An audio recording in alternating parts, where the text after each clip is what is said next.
Hello everyone, welcome back to my channel. आपका स्वागत है एक और नए वीडियो में। हम अपना डिस्कशन कंटिन्यू करेंगे बाउंड्री वैल्यू प्रॉब्लम्स के बारे में।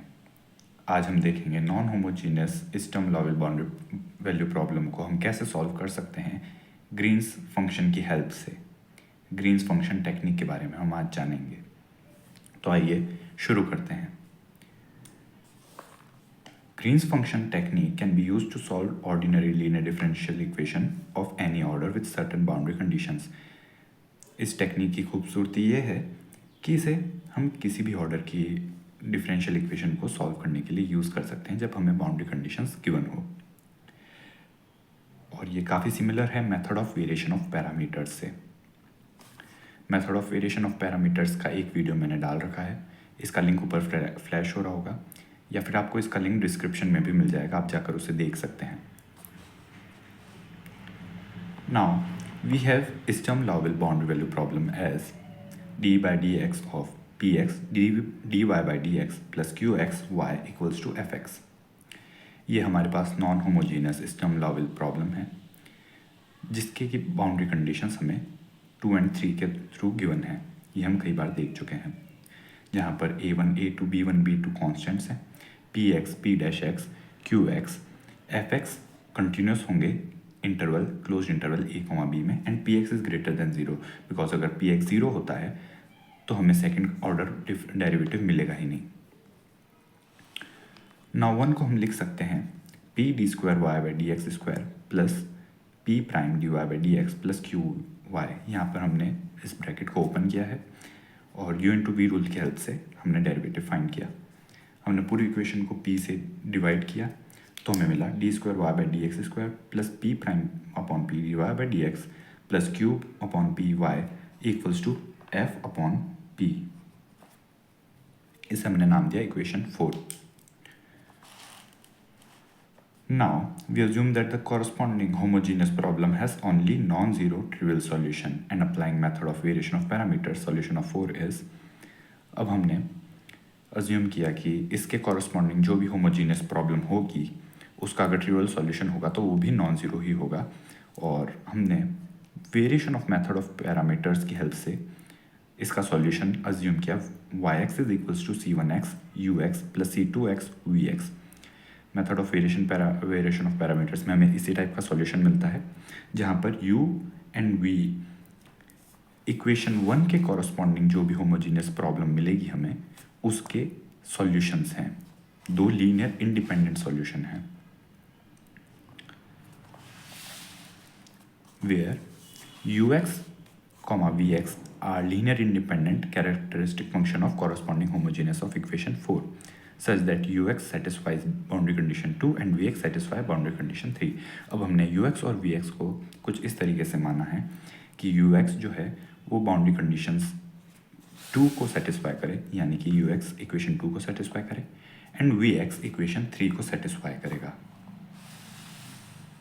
Where c1 prime x is equals to minus of vx fx upon px wx, c2 prime x is equals to ux fx upon px wx, जहाँ पर wx हमारा रॉन्स्कियन को denote कर रहा है u v के रॉन्स्कियन को। wx is equals to ux v prime x minus u prime x vx। ये फॉर्मूला हमारे पास कहाँ से आया? ये फॉर्मूला हमारे पास आया method of variation of parameters से। अब solution exist only when wx is not equals to 0। अब हम जानते हैं कि रॉन्स्कियन अगर 0 होता है तो हमें इनकी जो वैल्यूज़ हैं c1 प्राइम और c2 प्राइम की वो हमें फाइनाइट नहीं मिलेगी, और फाइनाइट वैल्यू अगर हमें नहीं मिलेगी तो सॉल्यूशन भी एग्जिस्ट नहीं करेगा। Now since we are free to choose constants in integrals of c1 prime and c2 prime, we write c1x is equals to integral x to b vs fs upon ps ws ds and c2x is equals to integral a to x us fs upon ps ws into ds। Now using 8, 9 in equation 5, अब हम equation 8 और equation 9 को हमारी equation 5 में put कर सकते हैं तो हमें मिलेगा Y x is equals to we x integral A to X you S F S upon P S W S D S. Equation 9 से हमारे पास ये वैल्यू आई थी, सॉरी इक्वेशन 8 से हमारे पास ये value I.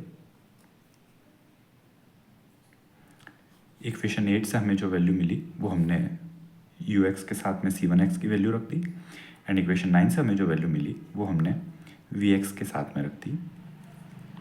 Above equation can be written as y x is equals to integral A to x g of x comma S F S D S plus integral x to B g of x comma x f S D s. यहाँ पर हमने इस पूरी term को reduce करके g x comma s के form में लिखा, जहाँ पे हमने जी एक्स कॉमा एक्स को डिफाइन किया है as green function, where G x comma S is equals to we x U S upon P S W S when A is less than X is less than equal to X. यानी कि जब S A comma X close interval में होगा तब हमारे पास G x comma X की value ये रे मिलेगी, और जब एक्स टू बी इंटरवल में होगा एक्स कॉमा बी में तो हमें मिलेगी U x V S upon P S W S. आप देख सकते हैं जो हमारे पास फर्स्ट टर्म थी इंटीग्रल ए टू एक्स, तो यहाँ पर देख सकते हैं आप integral A to X V X into you S P S upon W S को हमने ग्रीन फंक्शंस के अंदर लिया है, F S as it is बाहर पड़ा है। Similarly U X into V S P S upon W S into W S को हमने वापस ग्रीन फंक्शन में लिया है और एफ एस को एज इट इज़ रखा है। तो हमारे पास जब एस की value x comma be close interval के अंदर है तब हमारे पास ग्रीन फंक्शन मिल रहा है हमें U X into V S upon P S into W S, और जब S A comma X interval में है तब हमारे पास ग्रीन फंक्शन की वैल्यू आ रही है V X into U S upon P S into W S. The function g of x, s is called Green's function और इन्फ्लुएंस फंक्शन। इसे इन्फ्लुएंस फंक्शन भी कहा जाता है। नाउ इक्वेशन 10 बिकम्स, अब हम उस इक्वेशन को जो हमारी इक्वेशन 10 है Y x is equals to integral A to x G x comma S F S D S plus integral x to B G S comma S F S D S, इसको हम generalise करके लिख सकते हैं, इसको हम combine करके लिख सकते हैं integral A to B G x comma S F S D S. Now homogeneous part of equation 4, हमने इक्वेशन 4 का होमोजीनियस पार्ट कंसिडर किया जहाँ पे हमने एफ एक्स को 0 से रिप्लेस किया with conditions a1 u a plus a2 u prime a equals to 0 and b1 vb plus b2 v prime b equals to 0। यहाँ पर हमने बाउंड्री कंडीशंस हम जानते हैं, हमने अज्यूम किया था कि जो फंक्शन u है, जो कैरेक्टरिस्टिक फंक्शन u हमें मिल रहा है होमोजीनियस पार्ट का, वो बाउंड्री कंडीशन 1 को सेटिस्फाई कर रहा है, और जो हमें कैरेक्टरिस्टिक फंक्शन v मिल रहा है वो बाउंड्री कंडीशन 2 को सेटिस्फाई कर रहा है। ऑल्सो हम जानते हैं U X comma V X are solutions of equation 13। हम जानते हैं कि यू एक्स और वी एक्स इक्वेशन 13 के भी सॉल्यूशंस हैं, तो इक्वेशन 13 को भी सेटिस्फाई करेंगे। तो हमने इक्वेशन 13 में पहले v को और फिर u को रखा, तो हमें मिला D square by D x square of v plus P prime upon P D by D x of v plus Q upon P V equals to 0 and D square by D x square of u plus P prime upon P D by D x of u plus Q upon P u equals to 0। अब हम जैसा कि Sturm Liouville problem के theorems में भी हम कई बार eliminate करते थे q की टर्म को, हम यहाँ पर भी वही ऑपरेशन करेंगे। हमने इक्वेशन 16 को मल्टीप्लाई किया u से और इक्वेशन 17 को मल्टीप्लाई किया v से और सब्ट्रैक्ट किया। सब्ट्रैक्ट करने से हमें ये टर्म कॉमन मिलेगी।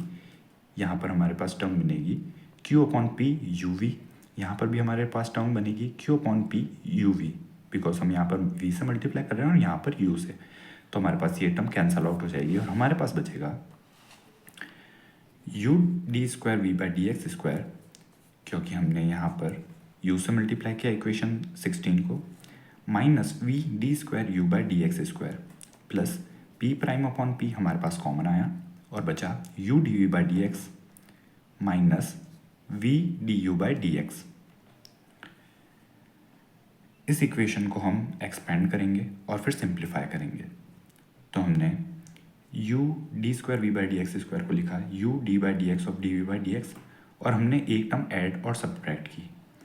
हमने d you by D x into d we by D x और d you by D x into d we by D x add और सब्ट्रैक्ट की। जब हमने इसे ऐड और सब्ट्रैक्ट किया तो हमने यहाँ पर ग्रुप्स बनाए। हमने पहली टर्म्स के साथ इसका एक ग्रुप बनाया और माइनस कॉमन लेकर दूसरी टर्म के साथ एक दूसरा ग्रुप बनाया, और जो हमारे पास p था डिनोमिनेटर में उसको हमने ओवरऑल इक्वेशन में मल्टीप्लाई कर दिया, तो हमें यहाँ पर p मिला और यहाँ पर डिनोमिनेटर से p हमारे पास हट गया।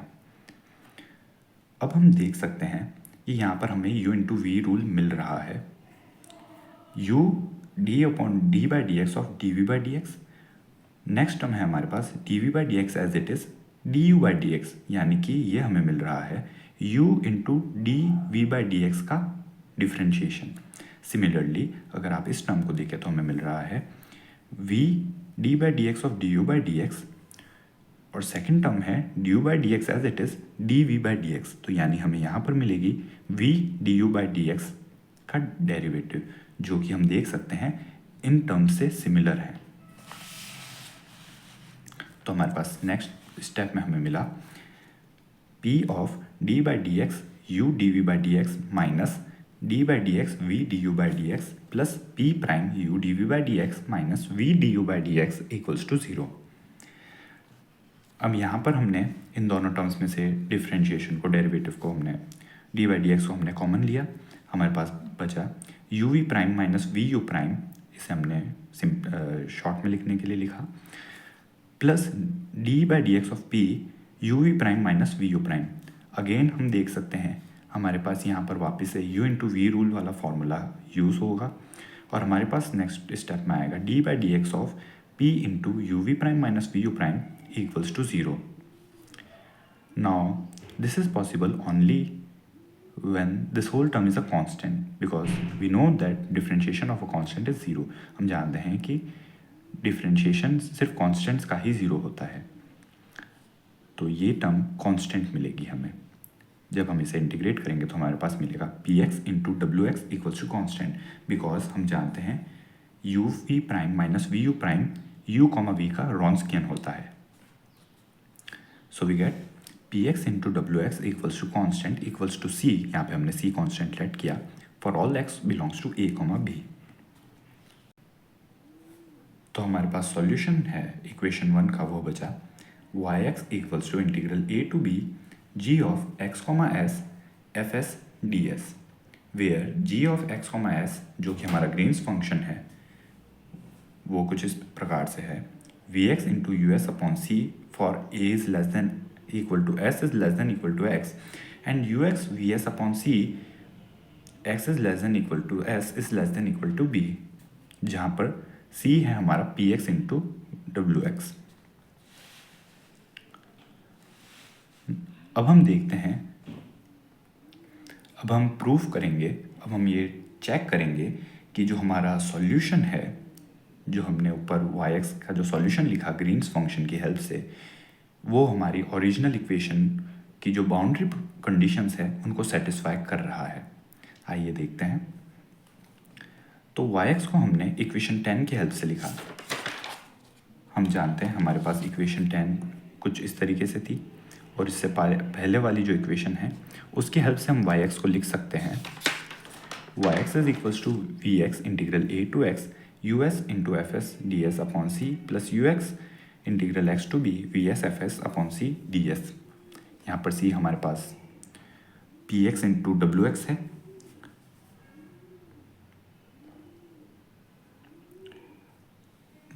इस टर्म का जब हमने डिफ्रेंशिएशन किया x के रेस्पेक्ट में तो हमें मिला v प्राइम x, पहले टर्म का डिफ्रेंशिएशन vx का differentiation v prime x, second term as it is a to x integral, next term हमारे पास बनी vx ux fx upon c।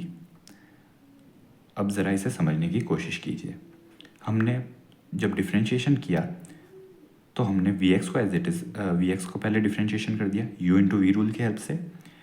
Next term के लिए हमने vx को एज इट इज़ रखा और हमने इस टर्म का डिफ्रेंशिएशन किया। अब हम जानते हैं अब हम इस टर्म का डिफ्रेंशिएशन x के रेस्पेक्ट में करना है। अगर d/ds होता तो हमारे पास डायरेक्ट इंटीग्रल कैंसल आउट हो जाता, बट हमारे पास d/dx है। तो जब इस टर्म को हम इंटीग्रेट करके एक्सपेंड करेंगे तो हमारे पास जो लिमिट्स हैं वो x और a हैं। तो हमारे पास UAFA UXFX के फॉर्म का इंटीग्रल बनेगा माइनस UAFA फॉर्म का बनेगा। तो डिफरेंशिएशन हम x के रेस्पेक्ट में कर रहे हैं, तो UAFA वाली टर्म जो है वो 0 मिलेगी हमें, और जो इंटीग्रल UXFX था तो वो इंटीग्रल वापस डिफरेंशिएशन होके हमें UXFX मिलेगा, इसलिए हमारे पास मिला VX into UXFX upon C। Similarly next step में हमने इस टर्म को भी डिफरेंशिएट किया तो हमें मिला U prime x integral x to b VS FS DS upon C minus UX VX FS upon C। ये टर्म भी हमें उसी तरीके से मिली है, बिकॉज यहाँ पर जब लिमिट्स लगेंगी तो B VB FB के टर्म में बनेगा एक integral minus of VX FX के टर्म में बनेगा, इसलिए हमें, और यहाँ पर जब डिफ्रेंशिएट करेंगे तो B वाली टर्म अगेन 0 हो जाएगी और X वाली टर्म हमें वापस से VX इंटू FX के फॉर्म की मिलेगी। तो आप यहाँ पर देख सकते हैं ये दो टर्म्स हमारे पास कॉमन है, सेम है, तो ये कैंसल आउट हो गई। तो हमारे पास बचा y prime x is equals to v prime x integral a to x US FS upon C into DS plus u prime x integral x to b VS FS DS upon C। अब हमारे पास equation 19 है और equation 18 है। तो हमारे पास जो पहली boundary condition थी, अगर हम वापस उसे रिविजिट करें तो हमारे पास पहली बाउंड्री कंडीशन थी a1ya plus a2y prime a equals to 0। तो अगर हमें बाउंड्री कंडीशन को टेस्ट करना है कि वो सेटिस्फाई कर रही है या नहीं, तो हम सिंपली यहाँ पर x की जगह a पुट करेंगे और a1 और a2 से मल्टीप्लाई करके चेक करेंगे। तो फ्रॉम इक्वेशन 18 एंड 19 हमें 18 एंड 19 इक्वेशन से मिला a1ya plus a2y prime a equals to a1ua plus a2b VS FS upon C DS plus a2u prime a integral a2b VS FS upon C DS। अब यहाँ पर आप देख सकते हैं हमारे पास जो इंटीग्रल है वो दोनों में सेम है, इंटीग्रेशन हमारे पास, तो हमने इंटीग्रेशन को कॉमन ले लिया। बिकॉज आप देख सकते हैं हमने यहाँ पर x की जगह a पुट किया है, तो x की जगह हम a पुट करेंगे तो इंटीग्रल a टू a ये टर्म हमें 0 मिलेगी, तो सिर्फ हमें ये टर्म मिलेगी जहाँ पर इंटीग्रेशन होगा a to b। Similarly yx के अंदर इंटीग्रेशन a टू a हमें वापस 0 मिलेगा और हमारे पास a टू b इंटीग्रेशन ही बचेगा। तो हमने इंटीग्रेशन को कॉमन ले लिया और हमारे पास बचा a1ua plus a2u prime a। अब हम जानते हैं कि ux की जो हमने डेफिनेशन दी थी, हमने ux को अज्यूम किया था कि वो बाउंड्री कंडीशन 2 को, यानी फर्स्ट बाउंड्री कंडीशन को सेटिस्फाई कर रहा है, जो इक्वेशन 2 थी हमारी। तो बाउंड्री कंडीशन यहाँ पर 2 रिप्रेजेंट कर रहा है इक्वेशन 2, क्योंकि हमारी इक्वेशन का नाम 2 था। तो फर्स्ट बाउंड्री कंडीशन को u सेटिस्फाई कर रहा है, तो ये टर्म हमें 0 मिलेगी और 0 into this integral will again be 0। तो हमें मिला a1ya plus a2y prime a equals to 0। Similarly yx also satisfies equation 3, जो कि हमारी सेकेंड बाउंड्री कंडीशन थी। तो हम कह सकते हैं कि जो हमने कंप्लीट सॉल्यूशन निकाला है वो हमारा सही है, बिकॉज वो बाउंड्री कंडीशंस को सेटिस्फाई कर रहा है। अब आइए एक बार हम इसे समराइज कर लेते हैं और शॉर्ट में वो प्रोसीजर देख लेते हैं कि हम कैसे किसी क्वेश्चन में ग्रीन्स फंक्शन को कंस्ट्रक्ट कर सकते हैं।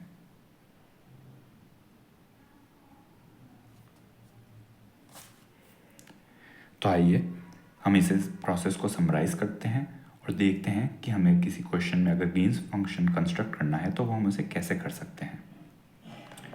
Procedure of constructing Green's function and solution of boundary value problem.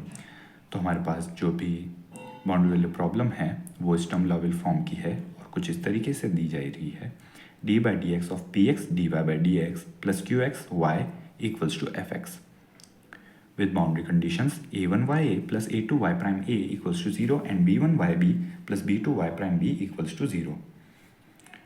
अब हमें फाइंड करने हैं दो linear independent characteristic function C F u x and v x of the homogeneous part. जहाँ पर हम एफ एक्स को 0 से रिप्लेस करेंगे तो हमें होमोजीनियस पार्ट मिला d by D x p x d Y by D x plus q x y. तो हम इस होमोजीनियस पार्ट का जो सी एफ निकालेंगे और लीनियर इंडिपेंडेंट सी एफ निकालेंगे such that a one u a plus a two u prime a equals to 0 and b one v b plus b two v prime b equals to 0. जब हम सी F निकालेंगे तो हम उसे इस तरीके से निकालेंगे कि जो u है वो हमारी बाउंड्री कंडीशन फर्स्ट को सेटिस्फाई करे और v हमारी बाउंड्री कंडीशन सेकंड को सेटिस्फाई करे. उसके बाद हम रॉन्स्कियन जो है wx वो फाइंड करेंगे ux v prime x minus u prime x vx. और सॉल्यूशन एग्जिस्ट तभी करेगा when wx is not equals to 0. हम wx फाइंड करेंगे और उससे हम c की वैल्यू जो है c equals to p x into wx find करेंगे. उसके बाद हम ग्रीन्स फंक्शन को कंस्ट्रक्ट करेंगे कुछ इस तरीके से. We construct Green's function as g x comma s equals to we x U S upon c u x V S upon c. और पहला केस तब होगा जब a is less than equal to s is less than equal to x and second case होगा x is less than equal to s is less than equal to b. Thus, the solution of 1 with boundary conditions 2 and 3 is yx is equals to integral a to b gx comma s fs ds. तो ये था हमारे पास method of finding the solution of a non-homogeneous boundary value problem by Green's function technique. I hope you guys really enjoyed the video. मिलते हैं next video में. तब तक take care and thanks for watching.